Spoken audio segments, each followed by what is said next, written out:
తాకట్లో ఉన్న మీ బంగారాన్ని విడిపించి ఆ రోజు ఆన్లైన్ రేటుకి కొంటాం. Sharma gold company.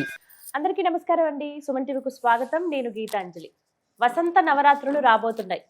అమ్మవారి ఆరాధన ఏ విధంగా చేసుకోవాలి, ఎవరెవరు చేయాలి, అలాగే పూజా విధానం అంటూ ఉంటుందా? ఆశ్వయుజ మాసంలో మనం దుర్గా నవరాత్రులు ఎలా అయితే జరుపుకుంటామో ఇప్పుడు కూడా అలాగే చేసుకోవచ్చా?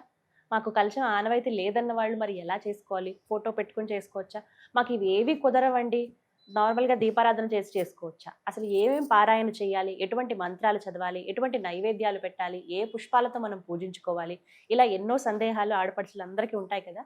ఇంకో విషయం, అమ్మవారి ఆరాధన లింగ భేదం లేకుండా అందరూ జరుపుకుంటారండి. సాధన చేసే వాళ్ళు ఉంటారు. ఇలా ఎన్నో సందేహాలు మన మదిలో ఉన్నాయి. వీటన్నింటి గురించి మనం ఇవాళ తెలుసుకుందాం. వివరించేందుకు ప్రస్తుతం మనతో పాటు ఉన్నారు శ్రీ శ్రీ శ్రీ ఆనంద శివకామేశ్వరి సన్నిధానం పీఠాధిపతులు, లలిత అమ్మవారి ఉపాసకులు, శ్రీ విద్యా ఉపాసకులు, శ్రీ శ్రీ శివకామేశ్వరి ఆనందమయ్య అమ్మతో మాట్లాడి మరిన్ని విషయాలు తెలుసుకుందాం. అమ్మ నమస్కారం. శ్రీమాత్రే నమః. శ్రీమాత్రే నమః. అమ్మ వసంత నవరాత్రులు ఇంక మీరే గుర్తొస్తారు ఖచ్చితంగా. ఎలా జరుపుకోవాలి, అసలు ఎవరి ఆరాధన ప్రధానం? అమ్మవారని చెప్పేస్తూ ఉన్నాము. ఇక్కడ సందేహం ఎక్కడ వస్తుందంటే, రాజరాజేశ్వరి దేవి ఆరాధన, లలిత అమ్మవారి ఆరాధన, బాల అమ్మవారి ఆరాధన, ఇదొక సందేహం నాకు. సుమన్ టీవీ వీక్షిస్తున్న ప్రేక్షకులందరికీ కూడా శ్రీమాత్రే నమః. వసంతము మన ఈ నవరాత్రుల వల్లమ్మ వసంతకాలం ఎలా ఉంటుందో ఈ వసంత నవరాత్రులు చేయడం వల్ల మన జీవితం కూడా అలాగే నవ వసంతం లాగా ఉంటుంది. అంత పచ్చగా ఉంటుందమ్మా. చాలా విశేషమైనటువంటి నవరాత్రులు ఈ వసంత నవరాత్రులు. ముఖ్యంగా చూడండి, శ్రీరామనవమి. అందుకే శ్రీరాముడు లలిత ఒక్కటని, శ్రీకృష్ణ శ్యామలాస్వయం అని చెప్తూ ఉంటాం. అది అన్నట్టుగానే చూడండి, శ్రీరామనవమి లలితా నవరాత్రులు ఒక్కసారే వస్తాయి. ఇక మీరు అన్నట్టు రాజరాజేశ్వరి, లలిత, బాలా త్రిపుర సుందరి, ఈ ముగ్గురు ఒక్కరే అమ్మా. బాల, లలితమ్మ, రాజరాజేశ్వరి ముగ్గురు వేరు వేరు కాదు. ఇప్పుడు నేను ఇక్కడ కూర్చున్నప్పుడు ఏదో చెప్తున్నప్పుడు ఒక ప్రవచనకర్తగా మీకు కనిపిస్తాను, పూజ చేసేటప్పుడు సాధనలో కనిపిస్తాను. రాజరాజేశ్వరి అంటే పరిపాలిస్తూ ఉంటుంది, మహారాజ్ఞిగా పాలిస్తూ ఉంటుంది. కాబట్టి రాజరాజేశ్వరి అమ్మ లలితమ్మ అందరితో ప్రేమంగా ఉండి ప్రేమతత్వాన్ని మనలో పెంపొందించుకునేటటువంటి అవకాశాన్ని ఇస్తుంది. కాబట్టి ఈ సృష్టి మొత్తానికి కూడా తన యొక్క స్తన్యాన్ని ఇస్తుంది. కాబట్టి అంటే మనమే కాదమ్మా, 84 లక్షల జీవరాశులకి పిపీలికాది పర్యంతం. పిపీలికం అంటే చీమ, కాకి, దోమ, కోకిల ఒకటేంటమ్మా, జలచరాలు, భూచరాలు, ఈదేవి, పాకేవి, ఎగిరేవి, సమస్త జీవకోటికి. ఇప్పుడు ఈ సమయానికి చెట్లకి గాలి వీచాలని ఎవరు చెప్తున్నారు? నది ప్రవహించాలని ఎవరు చెప్తున్నారు? సూర్యుడు సమయానికే రావాలని ఎవరు చెప్తున్నారు? అవునా కదా? ఇదంతా కూడా అక్కడ ఉండి పాలిస్తూ ఉంటుంది. ఆవిడే ఇచ్ఛాశక్తి, జ్ఞానశక్తి, క్రియాశక్తి స్వరూపిణి అయినటువంటి అమ్మవారు. ఆవిడ గురించి చెప్తే అమ్మా తనివి తీరదమ్మా. ఎంత విన్నా ఎంత చెప్పినా తక్కువే. అసలైనటువంటి సచ్చితానందం, అంత గొప్ప మహిమాన్వితమైనటువంటిది మా లలితమ్మ, మన లలితమ్మ. ఇక ఎలా జరుపుకోవాలి? మొదటి రోజు ఉగాది కదమ్మా అమ్మ. మరి ఎలా ప్రారంభించుకోవాలి? ఆ రోజంతా ఉగాది పచ్చడి, ఈ పంచాంగ శ్రవణం ఇవి సరిపోతాయి కదా. మరి ఒకవేళ నవరాత్రులు ప్రారంభించాలంటే ఎలా చేసుకోవాలి? నవరాత్రి అంటే రాత్రి. అసలు చూడండి అమ్మా, ఏ నవరాత్రులైనా మొత్తము గుప్త నవరాత్రులు అంటే, గుప్త నవరాత్రులు మనందరికీ తెలిసినటువంటి శారదా నవరాత్రులతో కలిపి 4 పదులు 40 సంవత్సరాలు. అంటే ఒక మండలం రోజులు 360 రోజుల్లో ఒక మండల కాలం పాటు దీక్షలో ఉంటే ఆ సంవత్సరము నువ్వు గుండెలు బాదుకునేటటువంటి కష్టాలు ఉండవమ్మా నీకు. అరే ఇలా ఎందుకు జరిగింది, ఇలా ఎందుకు అయిపోయింది అనేటటువంటి సందర్భం ఉండదు. ఇది నేను అనుభవపూర్వకంగా చెప్తున్నటువంటి విషయము. ఎలా అయితే దుర్గా నవరాత్రులు చేస్తామో, శారదా నవరాత్రులు చేస్తామో, అంత విశేషంగా లలితా నవరాత్రులు చేసుకోవచ్చు. ఇది వారు చేయొచ్చు, వీరు చేయొచ్చు అని భేదమేమీ లేదు. ఇక్కడ ముఖ్యంగా చాలా మంది దశమహావిద్యలు అంటూ ఉంటారు. ఈ దశమహావిద్యల్లో ఉండేటటువంటి షోడశీ దేవతే ఈ లలితా పరమేశ్వరి. అందుకే అంతమంది దేవతల్ని పట్టుకోకర్లా, లలితమ్మని పట్టుకుంటే మనం ఆల్రెడీ దశమహావిద్యల్లో ఉన్నట్టే. చాలా మందికి తెలియక ఏంటేంటో చేస్తూ ఉంటారు. ఒక్క లలితమ్మ చాలమ్మా. ఆవిడ ఆ షోడశీ దేవతే త్రిపుర సుందరి అంటే ఈవిడే. ఆమెనే. ఈవిడే. అందుకని ప్రతి ఒక్కళ్ళు లేచిన దగ్గర నుంచి లలితా సహస్రనామం ఎలా చదువుకోవాలి, లలితా సహస్రనామం చదువుకుంటే మా కష్టాలు తీరతాయా, శుక్రవారం అయ్యేసరికి స్త్రీలందరూ గుడికెళ్ళి పారాయణ చేస్తూ ఉంటారు. ఇలా లలిత లలిత లలిత అనే వాళ్ళమందరము కూడా ఈ వసంత నవరాత్రులు ఖచ్చితంగా చేసుకొని తీరాలి. ఇక తీర్మానం అనుకోండి, ఏమనుకోండి. ఎందుకంటే అమ్మవారు భోగమోక్ష ప్రదాయిని. ఇప్పుడు వారాహి, శ్యామల ఇవన్నీ చేస్తున్నారంటే గురువు చెప్తేనే చేసుకోవాలి. కొన్ని ప్రతి ఇంట్లోనూ ఇప్పుడు మీరు అన్నారు కలశం పెట్టుకోవాలా, ఫోటో పెట్టుకోవాలా అని. లలితాదేవి ఫోటో లేని ఇల్లు ఉంటుందా? చిన్నదో పెద్దదో ఏదో ఒకటి ఉంటుంది. సహస్రనామ పుస్తకం అయినా ఉంటుందమ్మా. అదే అంటున్నాను, సహస్రనామ పుస్తకంలో ఆ కవర్ మీద ఉన్న ఫోటో అయినా ఉంటుంది. అంటే లలిత లేని ఇల్లు ఉండదు. అందుకని ప్రతి ఒక్కరూ ఆచరించవచ్చమ్మా ఇది. రాత్రి సమయం, ఎందుకు రాత్రి సమయంలోనే నవరాత్రులు వస్తాయి అంటే మనలో ఉండే అజ్ఞానం అనే చీకటిని తొలగించుకోవడానికే రాత్రులు వస్తూ ఉంటాయి. రాత్రులే రాక్షస సంహారం జరుగుతుంది. ఇక్కడ మనం లలితా పరమేశ్వరి గురించి చెప్పుకుంటున్నాం కాబట్టి లలితా సహస్రనామం ఎలా పుట్టింది? అసలు కథ మొదలైంది చిదగ్నిగుండ సంభూత దేవకార్య సముద్యత. చిదగ్నిగుండంలోంచి దేవకార్యాలను చక్కబెట్టడానికి వచ్చింది. ఎందుకు వచ్చింది? దేవకార్యం అంటే ఏంటి? భండాసురుడు అనే రాక్షసుని సంహరించడానికి వచ్చింది. బండ అంటే అర్థం ఏంటి చూడండి. మన ఇంట్లో ఎవరైనా పిల్లలు బద్ధకంగా ఉన్నా, అస్తమాను కూర్చుని చోటు నుంచి కదలకపోయినా, అబ్బా వీడా ఓ బండోడు అంటూ ఉంటాం. ఆ బండలో అలా కూర్చుంటావేంట్రా అంటాం. బండ అంటే బద్ధకము. ఈ బండ అసురుడు. ఇలాంటి బండ అక్కర్లేని బద్ధకము, దాన్ని ఏమంటారు, అస్తమానం, నిద్ర, మూర్ఖత్వం, ఇలాంటి లక్షణాలన్నీ ఆ బండాడు అనమాట. ఈ బండోడు మళ్ళీ ఎవరు? అసురుడు. అంటే బండలు ఆ యొక్క అజ్ఞానానికే రాక్షసుడు. అలాంటి రాక్షసుడిని సంహరించడానికి పుట్టింది.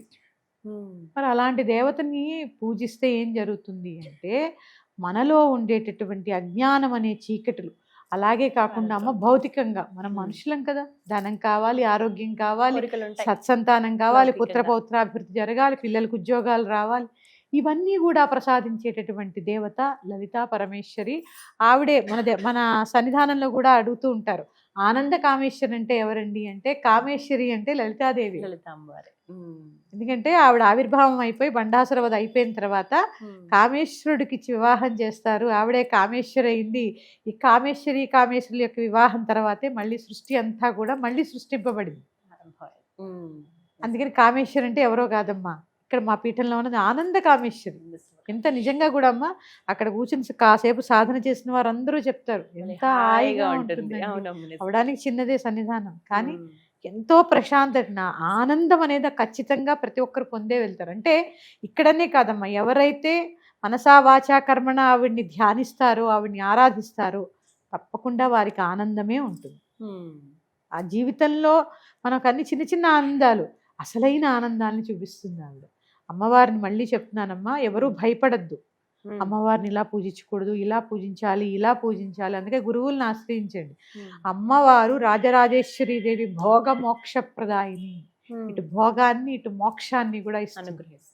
ఎందుకంటే ఆవిడ ఉండేది మణిద్వీపంలో.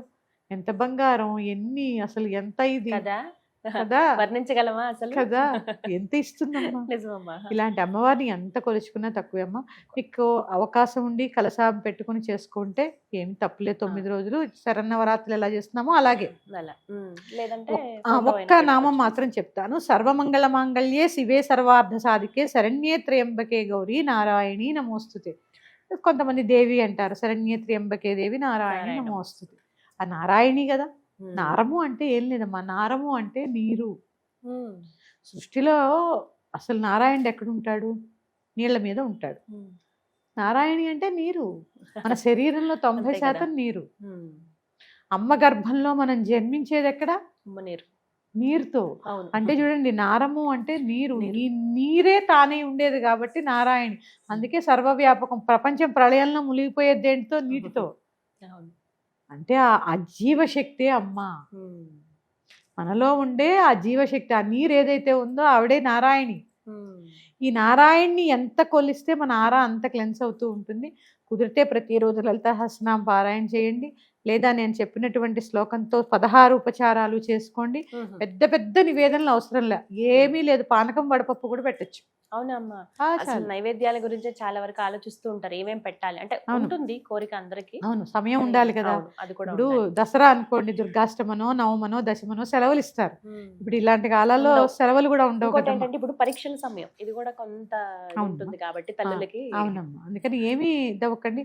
కంఠ స్నానం చాలు, ప్రతిరోజు తల స్నానం అవసరం లేదు, ఏం అవసరం లేదమ్మా.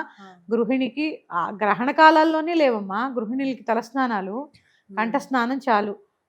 ఇంకా మీకు ఏదైనా ఉంటే మొదటి రోజు చేసుకోండి, పంచమి రోజు చేయండి, అష్టమి రోజు చేసుకోండి, చాలు. బ్రహ్మచర్యం పాటించండి, దీక్ష కదా. సాత్వికమైన ఆహారాన్ని తినండి, మాంసాహారాన్ని వదిలేయండి. ముఖ్యంగా శక్తి ఆరాధనల్లో మనం తెచ్చుకోకూడనటువంటిది కోపము. పరీక్షలాగా అప్పుడే వస్తుందమ్మా, కానీ ఎంత నియంత్రించుకుంటే అంత మంచిది. మనం శబ్దాలు మంచిగా పారాయణ చేస్తాము, అవన్నీ కొలుస్తూ ఉంటాం. ఎవరన్నా పొరపాటున ఏదన్నా మాట అన్నాం అనుకోండి, జరిగేటటువంటి అవకాశం ఉంది. అంత శక్తి ఉంటుందమ్మా.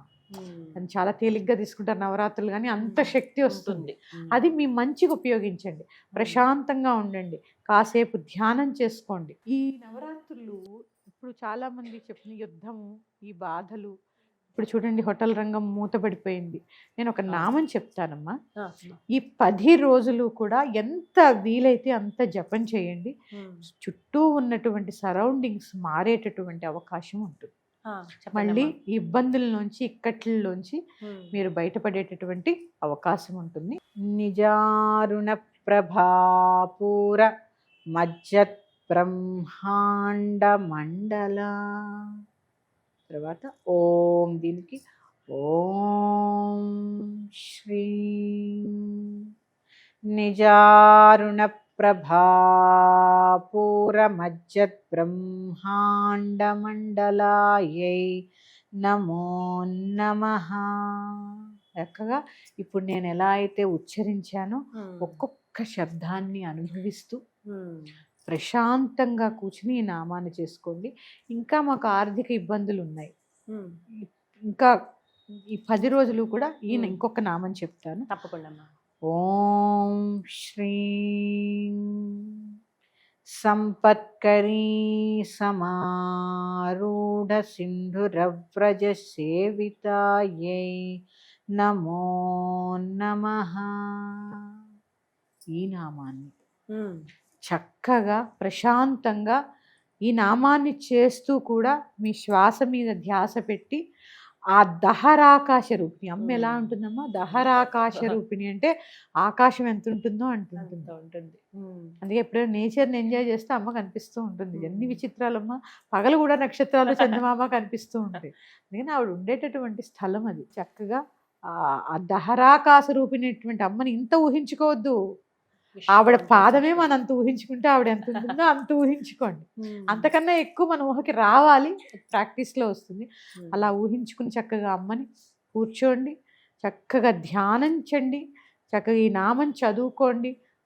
పాలు తేనె కూడా నివేదన చేసుకోవచ్చు, లేదా రోజు కూడా లలితా సహస్రనామ పారాయణ చేసి పెసరపప్పు పానకం నివేదన చేయండి అమ్మా. చక్కటి మార్పు కనిపిస్తుంది. సంకల్పం చేసుకుని నేను ఈ దీక్ష చేస్తానమ్మా అని సంకల్పం చేసుకుని, దీనికోసం చేస్తున్నాను సంకల్పం చేసుకుని చెయ్యండి అమ్మా. పానకం వడపప్పు నైవేద్యం పెట్టి, మీకు ఇంకా వీలుంటే ఇంట్లో అన్నం వండుకుంటాం కదా, ఏ పూటైనా అన్నం వండుకుంటాం కదా. ఇప్పుడు నేను ఒక నామం చెప్పాను, సర్వమంగళ మాంగళ్యే శివే సర్వార్థ సాధకే శరణ్యే త్ర్యంబకే దేవి నారాయణి నమోస్తే అని చెప్పాను. ఇది ఎంత 2 నిమిషాలు, 16 ఉపచారాలు చేయడానికి 5 నిమిషాలు పడుతుంది. రోజు అన్నం వండుకుంటాం కదా, ఆ అన్నంలోనే ఒక 2 గింజలు పెసరపప్పు వేయండి, ఒక్క జీలకర్ర వేయండి, చిటికెడు పసుపు, చిటికెడు ఉప్పు వేసి పులగం ప్రతిరోజు నివేదన చాలు. ఒక బెల్లం ముక్క నెయ్యి వేసి పెట్టేసేది. ప్రతిరోజు మనం అన్నం తింటాంగా. ప్రత్యేకమైన నివేదనలు మీకు సమయం ఉంటే అన్నప్రసాదాలే నివేదన చేయాలి. చాలా మంది ఏం చేస్తారంటే ప్రసాదం పెడతారు కానీ మేము అన్నం కదా తినమంటారు. తినాలి, భగవంతుడికి సమర్పించినది మిగిలింది అనే ప్రసాదం అంటారు. ఇప్పుడు ఇది రాత్రి పూజలో పెట్టమంటారమ్మా? రాత్రేనమ్మా, రాత్రే చేసుకోండి. పగలు నిత్య పూజ చేసుకోండి, ఎక్కువ ప్రెజర్ ఫీల్ అవ్వకండి. ఒకవేళ నైట్ డ్యూటీస్కి వెళ్ళే వాళ్ళు ఉంటారు, పగలు వాళ్ళకి? చేసుకోండి. చాలా విశేషమైన అనుభూతులు కూడా కలుగుతాయమ్మా. నా శిష్యురాలు ఒకళ్ళకి అమ్మ స్వప్న సాక్షాత్కారం ఇచ్చింది పోయిన సంవత్సరం. అంటే ఆవిడ పూర్తిగా కనపడదమ్మా, అది ఎలా కనిపిస్తుందో అనేది మీ స్వానుభవంలోకి రావాలంటే, అంతే. నేను చెప్పకూడదు. అందుకని చక్కగా భక్తి శ్రద్ధలతో త్రికరణ శుద్ధిగా మీ కోరిక తీరాలంటే కష్టపడాలి కదమ్మా. ఖచ్చితంగా. అందుకని మనోవాక్కాయ కర్మలు కొంచెం అదుపులో పెట్టుకుని 10 రోజులు చక్కగా చేసుకోండి, చక్కటి ఫలితాలని పొందండి. అమ్మా, ఏ రంగు ప్రధానం అమ్మా? ఇప్పుడు నవరాత్రులకి ఎరుపు అవును, వస్త్రం కూడా వేసుకుంటారు కదా, అవునవును. మరి ఇప్పుడు కూడా అలాగే ఏమైనా వస్త్రం వేసుకోవాలా మామూలుగా? పర్లేదా? ఏ రంగు నేనైతే ఎప్పుడు చెప్పనమ్మా, ఎందుకంటే అన్ని రంగులు ఆవిడే అని నేను నమ్ముతూ అవును, ఉంటాను అంటారు. కాబట్టి. కానీ ప్రత్యేకించి ఏంటంటే ఎరుపు, పసుపు, ఆకుపచ్చ, నలుపు కాకుండా, నీలం కాకుండా ధరించండి చాలు. ఎర్రని పుష్పాలు, పచ్చని పుష్పాలు, ఇంకా ఇప్పుడు ప్రత్యేకత ఏంటని తెలుసా అమ్మా, సువాసనాభరితమైనటువంటి మల్లెపూలు వస్తాయి. మల్లెపూలు వస్తాయి. అవును, చాలా విశేషం అమ్మా, అవునవును. చాలా విశేషం. మల్లెపూలతో అర్చన చేయండి అమ్మవారికి, చాలా విశేషం. కొన్ని పువ్వులు ప్రత్యేకతమ్మా. అండ్ వేసంకాలమే ఎందుకు వస్తాయి చూడండి, ఆ వాసన ప్రకృతి కదా. ఏంటంటే సీజనల్ ఫ్రూట్స్, సీజనల్ ఫ్లవర్స్, ఆ యొక్క ప్రకృతి ప్రసాదించేటటువంటి వరాలు. వరాలు ఇవి నిజం. ఆ, ఇప్పుడు అద్భుతం అవి, ఆ, ఎంత గుమాయిస్తూ ఉంటాయి వాసన. అవునమ్మా. అందుకని వాటితో అర్చన చేసుకుంటూ ఉండండి చక్కగా, చాలా విశేషమైనటువంటి ఫలితం ఉంటుంది. అలాగే అమ్మవారికి కలశంలో నీళ్లు పోసి పెట్టినప్పుడు మనకి జవ్వాది అని దొరుకుతుంది. జవ్వాది, పసుపు, గంధము, లెవెండర్ సెంట్ కూడా మంచిది కొనుక్కోండి అమ్మా. ఎందుకంటే ఎంత సువాసన ఉంటే అంత మంచిది అక్కడ. చక్కగా లెవెండర్ సెంట్, తర్వాత ఇంకా చాలా దొరుకుతాయి, కస్తూరి అని, గోరోజనం అని, ఇవన్నీ అవసరం లేదు. కొద్దిగా ఇవేమి చాలా కాస్ట్లీ అయినవి కాదు. నేను ఎప్పుడు చెప్పినా తక్కువలోనే చేసుకోమని చెప్తాను, స్థిమితంగా చేసుకోమని చెప్తాను. ఒక్కరికి మాత్రం సువాసిని పూజ చేసుకోండి, కనీసం ఒక్కరికి. ముగ్గురికి అయితే ఇంకా విశేషం, ఒక్కరికైనా సువాసిని పూజ తప్పకుండా చేసుకోండి. ఈ 10 రోజుల్లో ఇంకా సమయం ఉంది కాబట్టి సువాసిని పూజ ఎలా చేసుకోవాలో కూడా చెప్పే ప్రయత్నం నేను చేస్తాను. అమ్మ, చక్కగా తెలియచేశారు. మరి చివరి రోజు ఎలా అమ్మా? ఇది ఒక పెద్ద సందేహం ఉంటుంది. అవునమ్మా. అంటే ఈ 10వ రోజు ఏం చేయమంటారు? 9వ రోజు ఏమో శ్రీరామనవమి, అవును, రాములవారి కళ్యాణం చూస్తాం అంత చక్కగా. మళ్ళీ రాత్రి, ఆ రోజు రాత్రి కూడా పూజ చేసేసుకుని, అవును, తర్వాత 28కి 20 రోజు పొద్దున్న 10వ తారీఖు దశమి రోజు ఉదయం మామూలుగా షోడశోపచార పూజ చేసి మహానివేదన చేసుకుని ఆ రోజు కొబ్బరికాయ కొట్టి యథాస్థానం ఈశాన్యానికి కలశం పెట్టుకుంటే ఆ కలశాన్ని ఈశాన్యానికి జరపండి. ఫోటో కూడా అంతేనమ్మా, కొద్దిగా పక్కకి జరిపి ఆ ఫోటో ఏ స్థానంలో ఉందో, ఎందుకంటే పీఠం ఏర్పరుస్తాం కదా, ప్రతిరోజు పీఠం ఉన్నా కూడా అంత చేయలేరు కాబట్టి యథాస్థానంలో పెట్టేయండి చాలు. ఈ కలశంలో బియ్యం పోసుకున్న, నీళ్లు పోస్తే మాత్రం ఇల్లంతా ప్రోక్షణ చేసుకోండి. 10 రోజులు దేవత చక్కగా కలశంలో ఆవాహన శక్తి ఉంటుంది కాబట్టి ఇల్లంతా ప్రోక్షణ చేసుకోండి. కానీ ప్రతిరోజు సాంబ్రాణి ధూపం మాత్రం వేయండి అమ్మా. అగరబత్తి కాకుండా సాంబ్రాణి ధూపం దొరుకుతున్నాయి కప్స్ ఇప్పుడు మంచివి.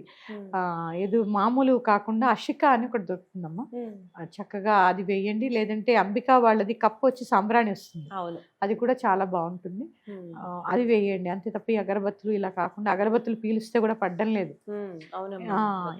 వేసి ఈ సాంబ్రాణి వెలిగించిన దాంట్లోనే కాస్త వట్టివేరు చిన్న చిన్న ముక్కలు చేసి పెట్టుకోండి, కొంచెం పచ్చకర్పూరం, లక్ష్మి ఆవాహన జరుగుతుంది. ఇప్పుడు చాలా మంది అవేవో డిఫ్యూజర్స్ ఉంటారు కదమ్మా, అవి పెట్టి పచ్చకర్పూరం వేస్తున్నారు, చాలా విశేషం అమ్మా. అసలు అది ఏంటంటే అమ్మా, లక్ష్మి నిజంగా ఆ పచ్చకర్పూరం వాసనకి మీరు వెంకటేశ్వర స్వామి దగ్గర చూసినప్పుడు ఎంత పచ్చకర్పూరం వాసన వస్తుంది. అలా అంటే లక్ష్మి ఉన్న ప్రదేశాల్లో పచ్చకర్పూరం కూడా ఒకటి. అందుకని చక్కగా చాలా విశేషం అమ్మ, ప్రతి మూలల్లో వేయండి. చాలా ఇంట్లో ఉన్న అలక్ష్మి అంతా కూడా వెళ్ళిపోతుంది. కొద్దిగా పచ్చకర్పూరం, చిటికెడు పచ్చకర్పూరం, దాని ఏమంటారు వట్టివేరు తుంపేసి పెట్టుకుని వేసేసేయండి. అది బాగా కాల్చాలి, మా బొగ్గుని కాల్చి సాంబ్రాణి వేసేయండి. చాలా అమ్మ, ఇంట్లో ఉన్న అలక్ష్మి అంతా వెళ్ళి లక్ష్మీ ఆవాహన జరుగుతుంది. చాలా చక్కగా వివరించారమ్మా, ధన్యవాదాలు. శ్రీమాత్రే నమః.